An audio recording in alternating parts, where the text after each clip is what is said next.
A young man applied for a job at a large printing company. He passed the first interview and was going to meet the director for the final interview. The director saw his resume, and it was excellent. At the interview, the director asked, "Have you received a scholarship for school?"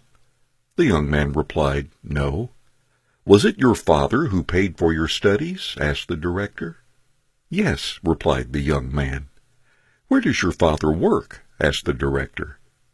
"My father is a blacksmith," replied the young man. The director asked the young man to show him his hands. He showed a pair of soft and perfect hands. "Have you ever helped your parents at their job?" asked the director. The young man said, "Never. My parents always wanted me to study and read more books. Besides, he can do the job better than me."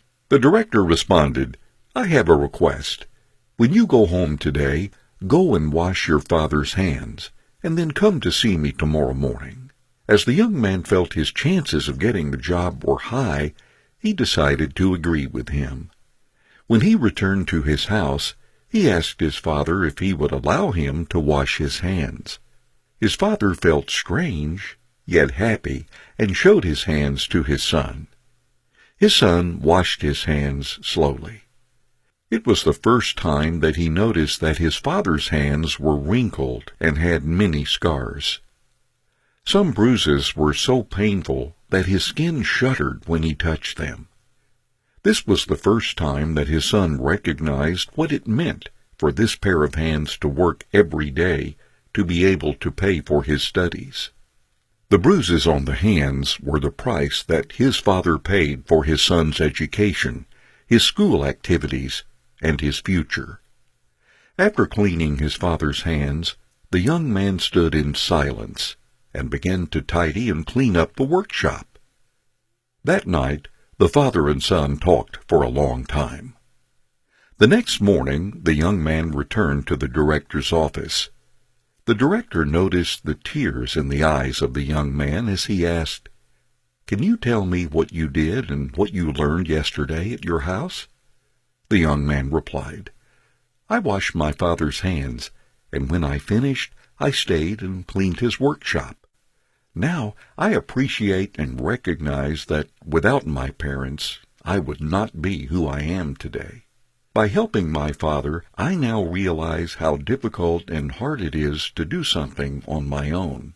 I have come to appreciate the importance and the value in helping the family." The director said, "This is what I look for in my people. I want to hire someone who can appreciate the help of others, a person who knows the hardship of others to do things, and a person who does not put money as their only goal in life. You are hired." Children who always get what they want develop "I have the right" mentality and always put themselves first, ignoring the efforts of their parents. If we are this type of protective parent, are we really showing love, or are we destroying our children? These type of parents may feel that they're showing love to their children, but they are actually destroying them. It's great to give your children a great life, but when you're washing the floor or painting the wall, please let them experience that too. After eating, have them wash the dishes with their brothers and sisters. The most important thing is that your children learn to appreciate your efforts, to experience the difficulties, and to learn the ability to work with others to get things done.